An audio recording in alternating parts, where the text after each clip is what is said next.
राम तुम्हारो आसरो, राम तुम्हारो ज्ञान, राम तुम्हारो भजन मुख, राम तुम्हारो ध्यान, राम तुम्हारो ध्यान, राम तुम सिर पर राजो, आगे पीछे राम दसों दिस राम ही गाजो, राम चरणिक राम बिन मन माने नहीं आन, राम तुम्हारो आसरो, राम तुम्हारो ज्ञान। अनंत विराट विश्वात्मा जगत नियंता सर्वांतर्यामी सच्चिदानंद घन पूर्ण परब्रह्म परात्पर परम श्रद्धेय परम श्रद्धा ईश्वत प्रातः स्मरणीय वंदनीय अर्चनीय अंतर्राष्ट्रीय राम स्नेहित संप्रदाय की जन्मदाता पूज्यपाद भगवत स्वरूप आराध्य देव तपः पूत तपोनिष्ठ ब्रह्मनिष्ठ अध्यात्म अवतार युग पुरुष स्वामी जी श्री रामचरण जी महाराज के पावन पाद पद्मों में प्रणिपात करते हैं। तदनंतर संत जहां प्रगट भय सोही तीर्थ धाम, जिनके चरण रज से यह पावन धाम तीर्थ स्वरूप हुआ, राममय हुआ, साधनामय हुई, तपोमय हुई। बड़ा राम द्वारा चांदपोल जोधपुर के संस्थापक, भजनिक उपाधि से अलंकृत, नामनिष्ठ, साधनानिष्ठ, तपोनिष्ठ, ब्रह्मनिष्ठ, भजनिक उपाधि से अलंकृत परम तपस्वी त्यागी वीतराग परमहंस परिव्राजकाचार्य स्वामी जी श्री भगवान दास जी महाराज के पावन पाद पद्मों में वंदन करते हैं। बड़ा ही सुंदर पावन अवसर साधना स्वाध्याय चातुर्मास 2020, उसमें भी अधिक मास का अधिकम अधिकस्य फलम संजोग है। साधना स्वाध्याय सत्संग सेवा सुमिरन करने का हम सभी को महापुरुष आदेश संदेश उपदेश प्रदान करते हैं। रांका बांका नाम देवदासा,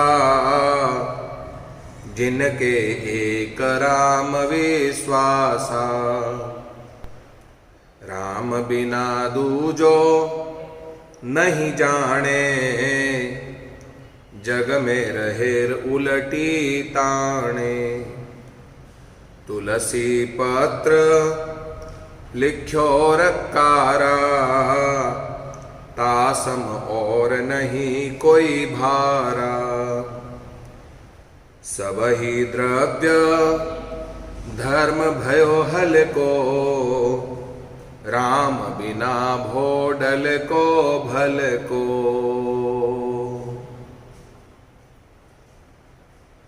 श्री महाराज के वांग्मय स्वरूप अनुभव वाणी जी के अंतर्गत नाम प्रताप ग्रंथ, जो कि भक्तमाल स्वरूप है,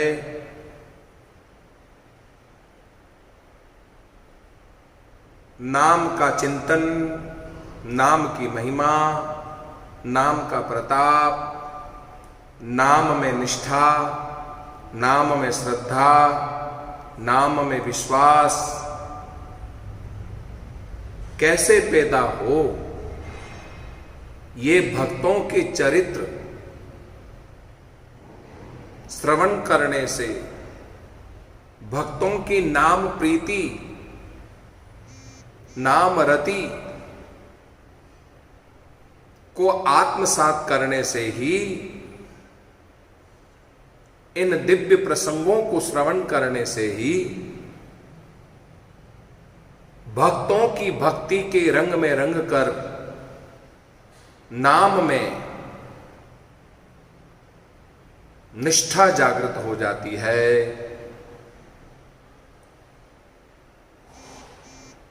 जिस भगवान की कृपा से, वैसे तो सभी भगवान के अंश है, ईश्वर अंश जीव अविनाशी, चेतन अमल सहज सुख राशि।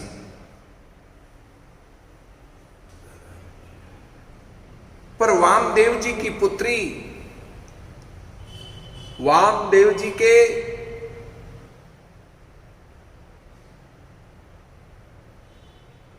भाव में मग्न होकर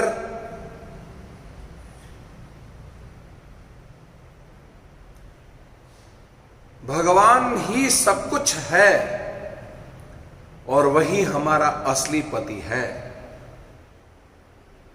ऐसा सद्भाव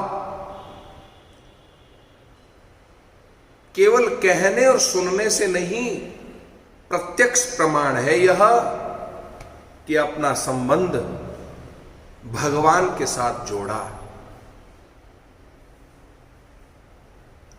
और इस तरह से जोड़ा, भगवान से एक भगवत भक्त पुत्र की कामना करी तो भगवान कृपा करके, दया करके, भगवान दयालु कृपालु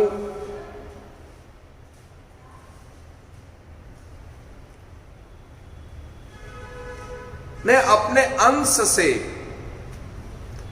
वामदेव जी के यहां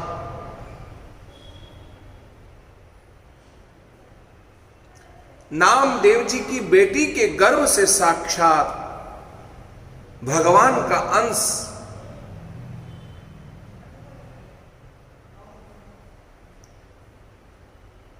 नामदेव प्रकट हुए। भगवान की इच्छा से भगवान ने आकाशवाणी के माध्यम से, जिसका नाम ब्राह्मणों के द्वारा नामदेव कहलवाया, नामदेव की निष्ठा जागृत हो गई, नामदेव की मूर्ति पूजा में विश्वास जागृत हो गया, नाम में प्रेम हो गया।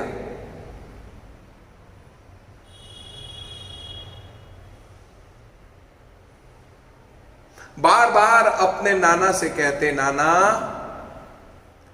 मुझे ठाकुर जी की सेवा का अवसर दे दो, मुझे ठाकुर जी की सेवा का अवसर दो। कुछ बड़े होने पर वामदेव जी को भी अचानक बाहर 2-3 दिन के लिए जाने का न चाहते हुए भी अवसर प्राप्त हुआ, तो ठाकुर जी की सेवा की जिम्मेदारी नामदेव को सौंप दी। नामदेव बड़ी निष्ठा के साथ में दूध रड़ा करके, केसर और मिश्री डाल करके, कुनकुना करके भगवान के श्री चरणों में भोग लगाने के लिए दूध का प्याला, दूध का कटोरा रखकर पर्दा कर देता है।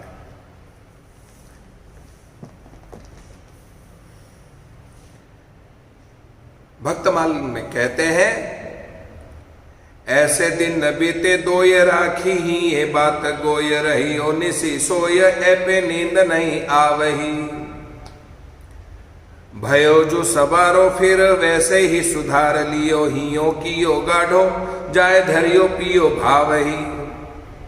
बार बार पीवो कहूं अब तुम पीवो नहीं, आवे भोर नाना गरे छुरी दे दिखावही। गहिली नौकर जिन करे ऐसो पीवो, पीवो मैं तो पीवो के लगे ही ने को राखो सदा पावही। नामदेव जी के भगवान को भोग लगाते, ये देखते कि भगवान ने दूध पिया कि नहीं पिया। भगवान ने दूध नहीं पिया। बार बार पर्दा हटा करके देखते हैं तो कटोरा तो यूं का यूं भरा हुआ है। नामदेव के मन में यह था कि शायद नाना जी जो है रोजाना ठाकुर जी को दूध पिलाते और पीते होंगे। ऐसा ही भाव जागृत हो गया। 2 दिन बीत गए।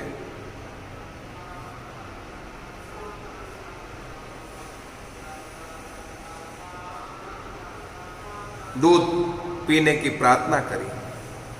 यदि मुझसे अज्ञानतावश भूल हो गई हो तो क्षमा कीजिए।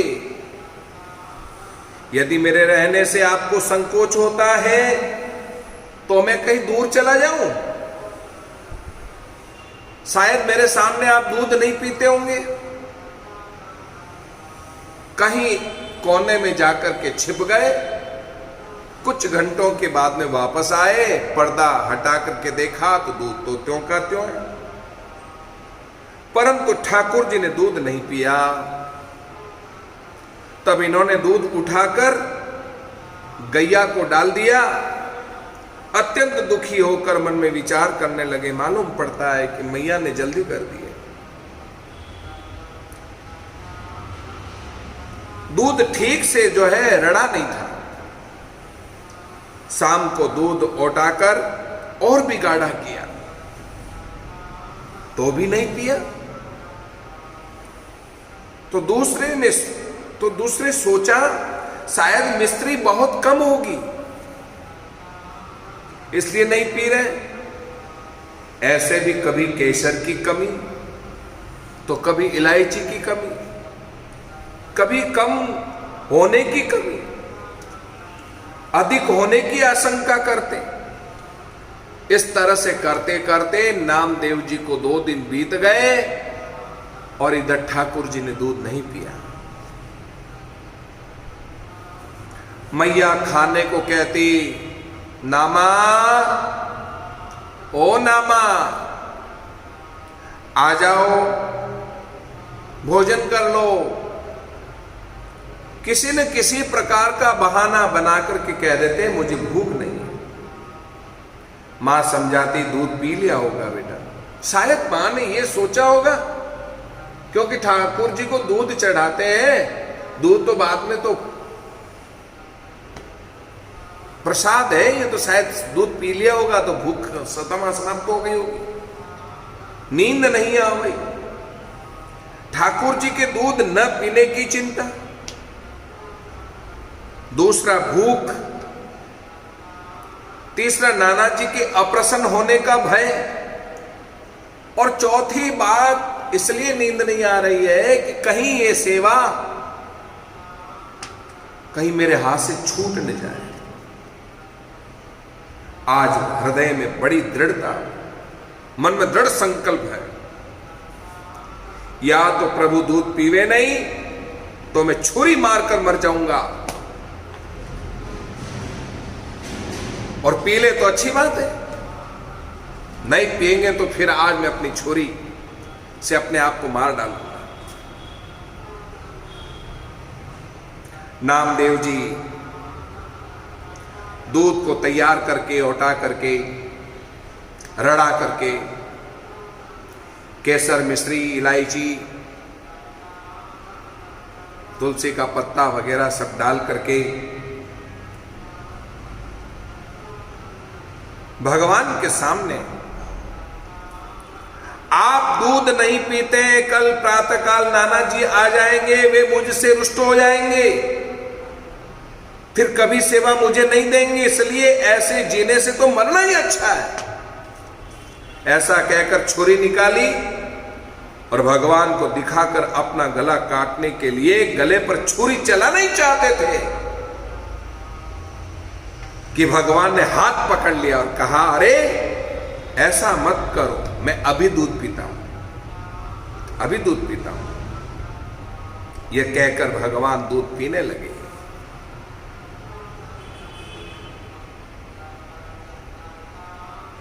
प्रभु आपके ही साथ मैं भी भूखा हूं। दूसरे नाना जी रोज प्रसाद देते थे, आज भी मिलना चाहिए। ठाकुर जी ने अपने श्रीकर कमल से नामदेव जी को भी दूध पिलाया। नामदेव जी की भूख प्यास कृष्णता आदि तो क्षण मात्र में दूर हो गई। भगवान ने साक्षात अपने हाथों से दूध पिलाया। 2 दिन का भूखा नामदेव का शरीर कृशकाय हो गया था, कृशता हो गई थी, इसलिए आज हाथ फेर करके पुष्ट कर दिया, शरीर भी दिव्य हो गया। इसके बाद नामदेव जी की ठाकुर जी से मधुर मधुर 2 बातें करी। नामदेव जी ने पूछा, क्यों प्रभु आप छुरी दिखाने से ही रिझते हैं? मुझे क्या मालूम, मैं तो पहले ही छुरी दिखा देता। देखिए, एक प्रसंग हमने सुना है महापुरुषों से, गुरुजनों से। एक भगत था, ब्राह्मण भगत था, भोला भाला भगत था, बड़ा दुखी था। किसी महात्मा के चक्कर में पड़ा तो महात्मा ने आशीर्वाद दिया और कहा, ये ले गणेश जी की मूर्ति, गणेश जी को तू पूजा कर, तेरे सारे संकट कट जाएंगे। अब वो रोज गणेश जी की अगरबत्ती करने लग गया, पूजा करने लग गया। साल भर व्यतीत हो गया, पर उसका संकट दूर नहीं हुआ। जब उसका संकट दूर नहीं हुआ, दुख दूर नहीं हुआ,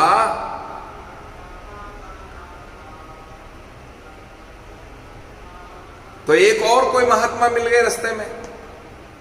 गांव में आए थे महात्मा, महात्मा जी के पास जाकर के प्रणाम किया और प्रणाम करके निवेदन किया, महाराज मैं बहुत दुखी हूं। अच्छा, ये लो देवी की मूर्ति। अब वो घर में आया, देवी की मूर्ति लेके आया। गणेश जी ने मेरा कोई काम किया नहीं, अब गणेश जी को काहे को मैं अगरबत्ती लगाऊं, गणेश जी की काहे की मैं पूजा करूं। गणेश जी की मूर्ति उठा करके ऊपर आले में धर दी, पछित पे धर दी और आले में विराजमान देवी को कर दिया। अब रोज अगरबत्ती लगाता है देवी को, ओम जगदम्बे माँ, ओम जगदम्बे माँ, ओम जगदम्बे माँ। इस तरह से जो आरती करने लगा, अगरबत्ती करने लगा।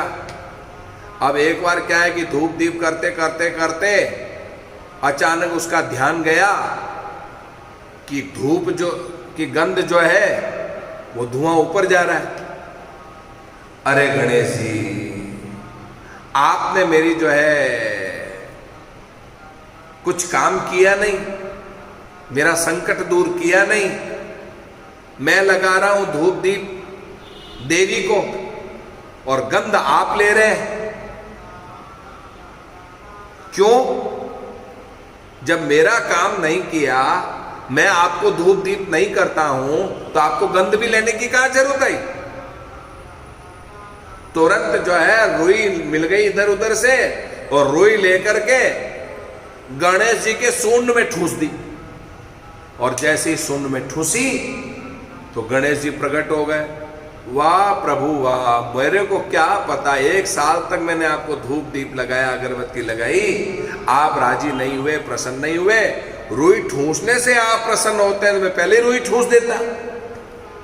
भगवान कहने लगे, भैया बात ऐसी है, मैं कोई रुई ठूसने से नहीं, किसी और से नहीं, मैं तो भाव से रीझ जाता हूं। तुमने जो है पहले केवल मेरे को मूर्ति समझा और आज तूने मुझे साक्षात गणेश जी समझा, इसलिए तेने रुई ठूसी तो मैं प्रकट हो गया।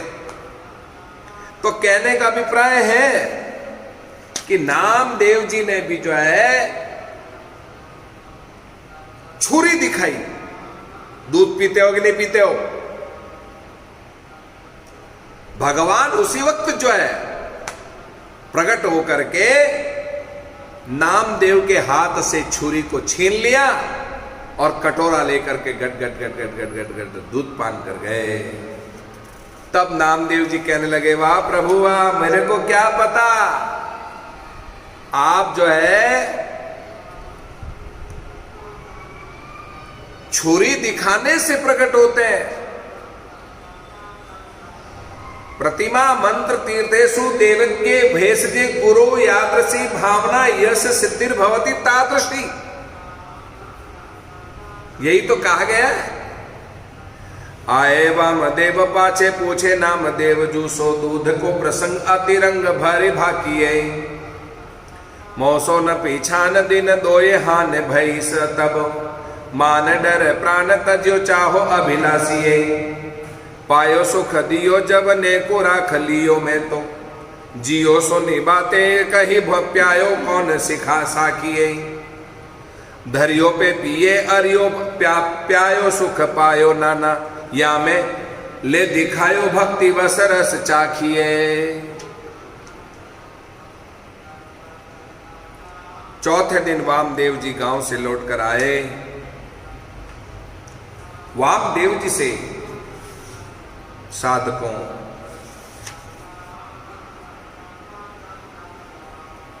अच्छी प्रकार से सेवा की, ये नहीं,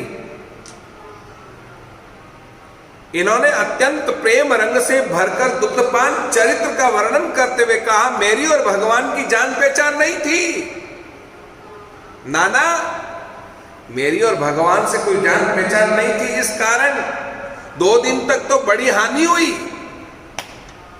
भगवान ने दूध नहीं पिया। तीसरे दिन आपका भय मानकर मैंने प्राण छोड़ना निश्चय कर लिया और छुरी से अपने आप के गले को काटने को जैसे मैं तैयार हुआ तो आपके भगवान ने, ठाकुर जी ने मेरे हाथ से दूध पी लिया। अच्छा, मेरे प्रार्थना करने पर जब थोड़ा दूध प्रसाद उन्होंने रहने दिया तब मैं उसे पीकर आज जीवित रहा, नहीं तो मैं मर ही गया होता। ये सुनकर के वामदेव जी ने कहा, मेरे सामने फिर पिलाओ। तब वो माने, हम ऐसे कैसे मान ले। वामदेव जी की तो केवल एक क्रिया थी, ठाकुर जी को नहलाना धुलाना, स्वच्छ वस्त्र पहनाना, पोशाक पहनाना और चंदन अक्षत आदि लगाना, पुष्प आदि चढ़ाना और दूध गर्म करके दूध का भोग लगा देना, पर्दा कर देना और उसके बाद में दूध पी लेना और पिला देना सबको। यह तो केवल क्रियात्मक भाव था, पर भावनात्मक क्रिया नामदेव जी के द्वारा सुना तो नामदेव जी को बड़ा आश्चर्य हुआ। नामा शायद भूख लगी होगी तो कह रहा होगा कि मैंने पी लिया। नामदेव जी पर विश्वास नहीं हुआ वामदेव जी को। अच्छा बेटा, अभी कैसे विश्वास करे, कोई साक्षी नहीं है कि ठाकुर जी ने दूध पिया और तेरे को अपने हाथ से दूध पिलाया और तू जिसके कारण से जीवित है।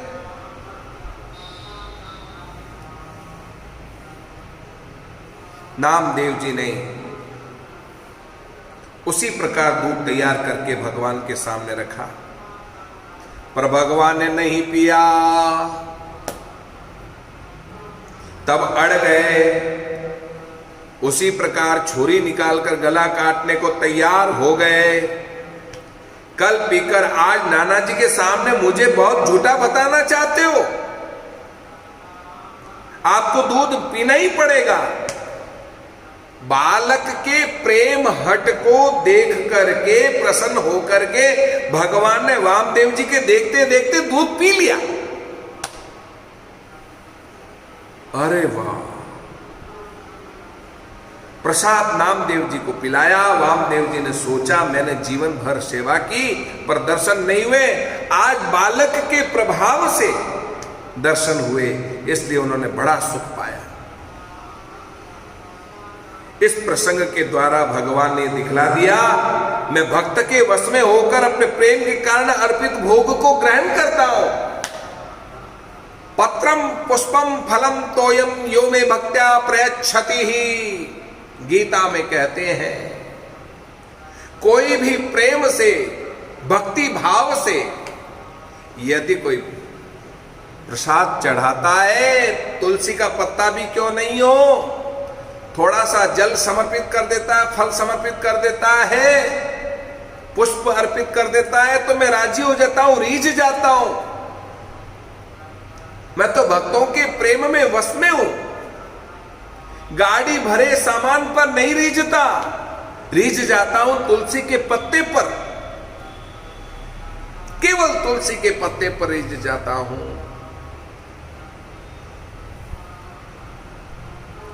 कोई सेठ साहूकार गाड़ी भरे सामान को लेकर के मंदिर में जाकर के चढ़ाता है, ए ठाकुर जी मैं गाड़ी भरा सामान लेकर आया हूं, आप इसे स्वीकार कर लो। भगवान कहते निकल बाहर यहां से, आया गाड़ी भर सामान लेकर के, चले से। केवल एक तुलसी का पत्ता जिसके पास कुछ नहीं है, मेरे पास गाड़ी भरे सामान नहीं है पर ये तुलसी का पत्ता है, भगवान आप इसे स्वीकार करो। उस सेठ साहूकार के सामने उस गरीब के तुलसी पत्ते को स्वीकार कर लेते हैं। देखो एक बात बताता हूं, 2.5 सेर भोजन करने के कारण उसका नाम ही लोगों ने अढ़ैया भक्त रख दिया। उसका असली नाम तो रामा था, रामा। रामा की खुराक बहुत बड़ी थी और 2.5 सेर खाता था। रामा, ओ रामा, इस तरह से लोग उसे पुकारते बुलाते, वह बड़े प्रेम से आता। घर वालों ने जवाब दे दिया रामा को, हम तुम्हारा पेट भरने में असमर्थ हैं। रामा बेचारा उदास होकर के घर से निकल पड़ा। घूमते घूमते पहुंच गया भगवत इच्छा से समर्थ स्वामी रामगुरु रामदास के पास में। समर्थ स्वामी रामदास जी हनुमान जी के साक्षात अवतार है और छत्रपति शिवाजी के गुरु थे। उन्होंने रामा को अपने यहां आश्रय दिया, सेवा सौंपी कि जाओ तुम गाय चराओ, खाने पीने की सब छूट है, मर जाओ जितना खाओ, गाय चराओ और मर जाओ जितना खाओ, जितनी बार खाओ। रामा के दिन बड़े आनंद से बीतने लगे। गाय तो चराना है, खाने पीने की कोई कमी नहीं थी। भैया राम रसोड़ा है, साधु संतों की जमात है, यहां तो ऐसे ही जो है राम रसोड़ा चलता है। खाओ भर भर पेट, फोगट में कुछ भी करना पड़े नहीं कोई बात। रामा को तो आनंद आ गया। रामा बड़ी मस्ती के साथ में जो है वहां खाने लगा। खाते खाते महाराज उसका तो शरीर भी मोटा हो गया। अब तो गायों को चरावे, अब मोटा शरीर तो ज्यादा काम हुए नहीं उससे। जब ज्यादा काम उससे हुए नहीं तो पड़ा रहता था, गाय चरती रहती और जब शाम का समय होता वापस जो है गायों को इकट्ठी करके ले आता और रसोड़े में जाकर के खा लेता। भूख 1 मिनट भी सहन नहीं होती थी। सवेरे खाता था, साथ में भाता ले जाता था, शाम को वापस आने पर खाता था, रात को फिर खाता था। और इतना उतना नहीं खाता था, 2.5 सेर खाता था। कितना खाता था? 2.5 सेर खाता था। सम्राट जी ने कहा रामा आज एकादशी का दिन है,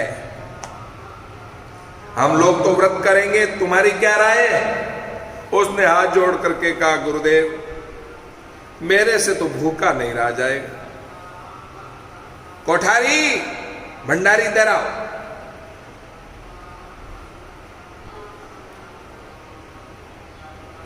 इससे व्रत उपवास होगा नहीं, गाय चराएगा, इसको जो है 2.5 सेर अनाज दे दो।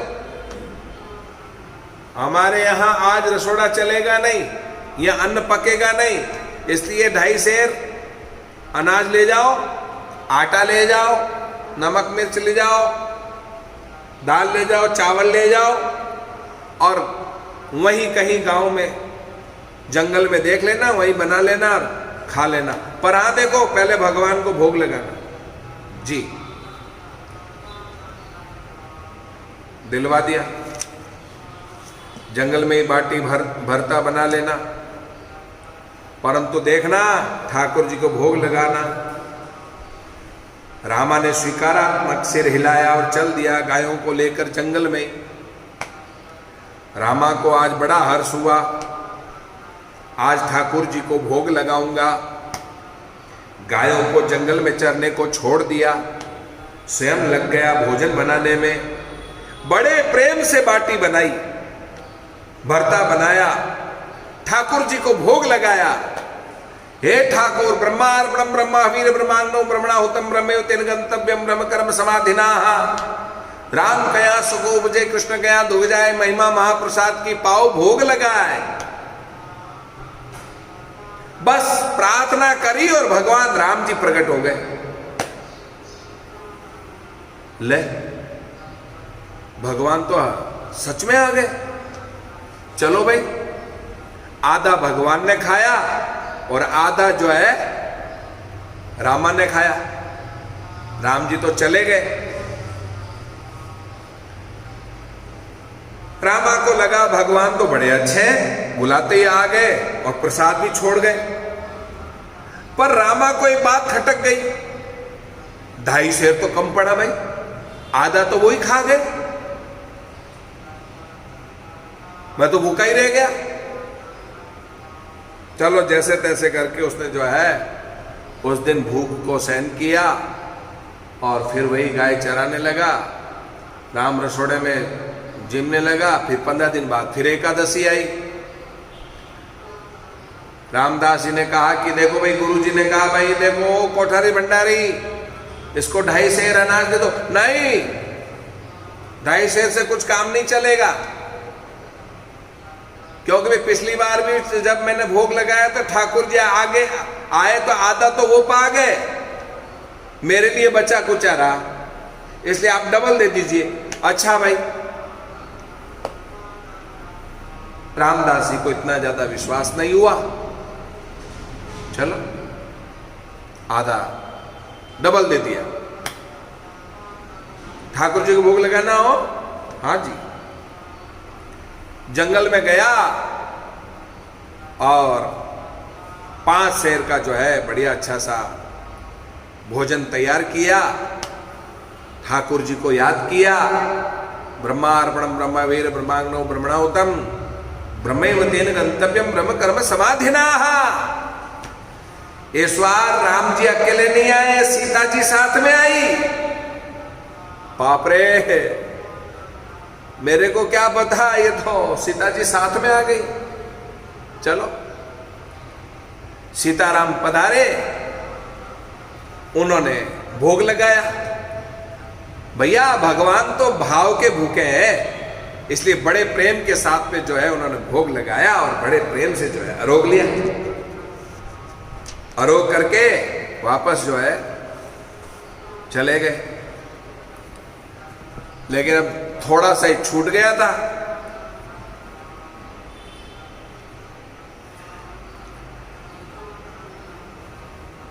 जब थोड़ा सा छूट गया तो पीछे बचा जो खाया पिया। एक दिन जब सब कुछ काल के लिए कहीं बाहर जाने का आवश्यकता हुई तो तीसरा एकादशी और आई, तीसरी एकादशी। बोले महाराज पहले से डबल देना, पिछली बार से डबल देना, क्योंकि पिछली बार तो सीता जी भी साथ में आ गई थी, उनकी लुगाई भी साथ में आ गई राम जी की, इसलिए राम जी की लुगाई आ गई तो फिर आधा आधा तो वही खा गए, मेरे लिए तो थोड़ा बहुत बचा। अच्छा भाई कोठारी भंडारी इसको और ज्यादा दो भाई।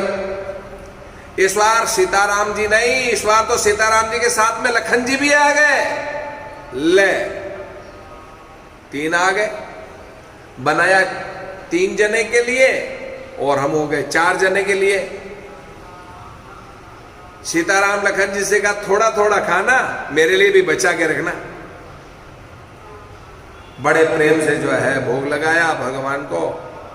कुछ दिन बीत जाने के बाद में रामदास जी महाराज को संत मंडली के साथ कहीं बाहर जाने का अवसर हुआ। रामा से कहा, रामा अब तुम ठाकुर जी की सेवा पूजा राग भोग आदि का कार्य संभालो, गैया और सेवक चरा लेंगे, और सेवक चरा लेंगे गैया को, हम कुछ दिन के लिए बाहर जा रहे हैं। रामा बहुत प्रसन्न हो गया, क्योंकि ठाकुर जी को भोग लगाने में रामा को तो और आनंद आने लग गया, क्योंकि प्रत्यक्ष रूप में देख लिया, कभी राम जी आते, कभी राम सीताराम जी आते, कभी सीताराम के साथ लखन जी आते, हनुमान जी आते। अब तो भोला भाला जो है खोज खबर कुछ दिन के लिए बाहर जा रहे हैं। रामा बहुत प्रसन्न हो गया। जंगल में प्रभु का जाना खटकता था, इसलिए समृद्ध जी गांव के लोगों को कह गए, भाई रामा भोला भाला है, उसकी खोज खबर लेते रहना। रामा ठाकुर जी की सेवा करने लग गया। मंदिर में विराजमान ठाकुर जी औरों के लिए मूर्ति थे, परंतु रामा के लिए तो साक्षात भगवान थे। बड़े प्रेम के साथ में जो है वो तो पूजा करने लगा, ठाकुर जी से बात करता जाता।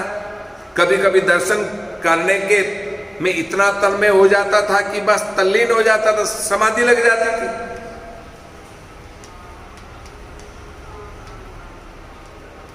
आरती करने लगता तो आरती ही करता रहता, बत्ती बुझ जाती, घंटा घड़ियाल बजाने वाले थक जाते, हार जाते, प्रेम से भाव विभोर हो जाता। लोगों ने रामा की इस भाव दशा को देखकर पागलपन समझा, ये पागल हो गया, पागल। धीरे धीरे लोग मंदिर में आना जाना बंद कर दिए। बाहर से मंदिर की देखरेख किया करते थे। जब वह भिक्षा के लिए गांव में जाता तब लोग भिक्षा देते और मंदिर का कुशल मंगल पूछ लेते। रामा कह देता सब ठीक है, आश्रम पर आकर फाटक बंद कर देता, भीतर परमानंद होता रहता। रामा सेवा पूजा से निवृत्त होकर रसोई बनाता। जब मंदिर में भोग धरता, पाने वालों की भीड़ लग जाती। अब तो राम लखन भरत शत्रुघ्न जानकी जी और जानकी जी के साथ में मांडवी श्रुतकीर्ति उर्मिला हनुमान जी आदि सबके सब अच्छी खासी पंक्ति लग जाया करती थी।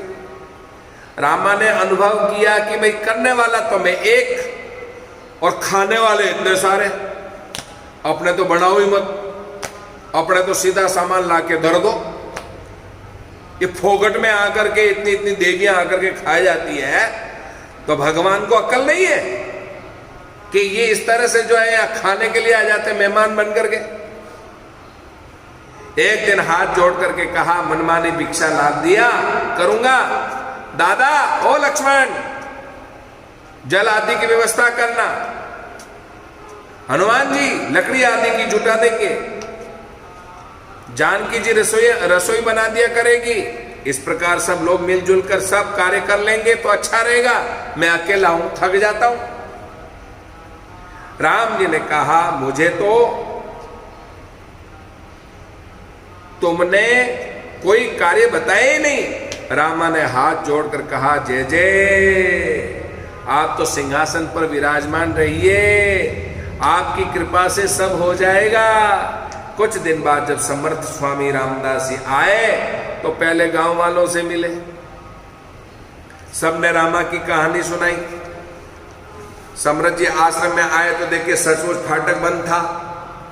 छिद्र से झांके तो देखे कि महाराज भीतर तो पंक्ति बैठी थी, सब लोग भोजन कर रहे थे, स्वयं जानकी जी परोस रही थी। रामदास जी के दर्शन करके निहाल हो गए। भोजन के समय बीच में फाटक खुलवाने की छेड़छाड़ नहीं की। जब सब लोग पा चुके तो रामा सबकी पतले लेकर बाहर निकला। देखा तो बाहर गुरुदेव खड़े हैं, परंतु उसने हाथ धोकर गुरु जी के चरणों में साष्टांग दंडवत प्रणाम किया। सम्राट जी ने रामा को उठाकर हृदय से लगा लिया और कहा, रामा तू धन्य है, हम तो केवल ठाकुर जी को ऐसे ही पूछते रहे, परंतु आज